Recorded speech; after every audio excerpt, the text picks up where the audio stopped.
রজনী, শাবান মাসের মধ্য রজনী। শাবান মাস কি? উত্তর, নবী সাল্লাল্লাহু আলাইহি ওয়াসাল্লাম রমজান মাসের পর যে মাসে রোজা রাখতে বেশি গুরুত্ব দিয়েছেন তার নাম শাবান। আমার সাথে বলেন, শাবান মাস কি? নবী সাল্লাল্লাহু আলাইহি ওয়াসাল্লাম রমজানের পরে যে মাসে রোজা রাখতে খুব বেশি গুরুত্ব দিয়েছেন তার নাম শাবান। আয়েশা রাদিয়াল্লাহু আনহা তিনি বলতেন যে শাবান মাস আসলে নবী সাল্লাল্লাহু আলাইহি ওয়াসাল্লাম এত বেশি বেশি রোজা রাখতেন যে মনে হতো তিনি রোজা ছাড়বেনই না, সারা মাস রেখে ফেলবেন। বেশি থেকে বেশি রোজা রাখতেন শাবান মাসে। প্রশ্ন হচ্ছে কেন? উত্তর, এমনিতে এই মাসটা বরকতময় এবং এই মাসে আল্লাহ পাক তার রহমতে বিপুল সংখ্যক মানুষকে জাহান্নাম থেকে মুক্তি দান করেন। সুবহানাল্লাহ। নবী সাল্লাল্লাহু আলাইহি ওয়াসাল্লাম এই মাসকে তাজিম করতেন। এই মাসের সম্মানার্থে, এই মাসে আল্লাহর রহমত বরকতের স্বার্থে নবী করিম সাল্লাল্লাহু আলাইহি ওয়াসাল্লাম এই মাসে বেশি বেশি রোজা রেখেছেন। সুন্নত কি শিখলাম?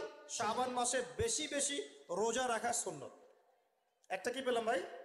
শাবান মাসে বেশি বেশি রোজা রাখার সুন্নত। আপনি যদি মুকিম হন, শরীর সুস্থ থাকে, মুসাফির না, আপনার সুস্থতা আছে, সব ঠিক আছে, আপনি চেষ্টা করবেন এই মাসে বেশি বেশি রোজা রাখার। পারা যাবে ইনশাআল্লাহ? এটা নবীর সুন্নত হবে। আরেকটা হাদিস মাথায় নিয়ে না, আজকে সারা ওয়াজ ভুলে গেলে এই ওয়াজটা ভুলেন না। কি হাদিস? নবীজি বলছেন, তোমাদের সামনে, হে আমার সাহাবীরা, তোমাদের সামনে এমন একটা যুগ আসছে, ওই যুগে আমার সুন্নতকে ধরে রাখাটা হাতের মধ্যে আগুন ধরে রাখার মতো হবে। আমি অনেকদিন এই লেকচারে এই হাদিসটা বলেছি।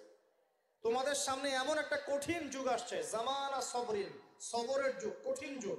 ওই যুগে ঈমান ধরে রাখা মানে আমার সুন্নতের উপর থাকা হাতে আগুন ধরে রাখার মতো হবে।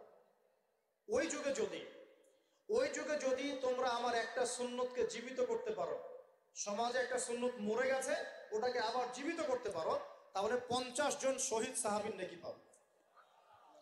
হাদিসটা বুঝলেন? শুধু নেকি না, আপনি 50 জন শহীদ সাহাবীর নেকি পাবেন যখন চলমান সমাজে একটা সুন্নত মিটে গেছে, নাই, মানুষ আমল করছে না, কিন্তু আপনি সেটাকে জীবিত করলেন। পারা যাবে ইনশাআল্লাহ? একটা দেখাচ্ছি, যেমন সাহাবীদের যুগে মানুষ মসজিদে ঢুকলে কি করতো জানেন?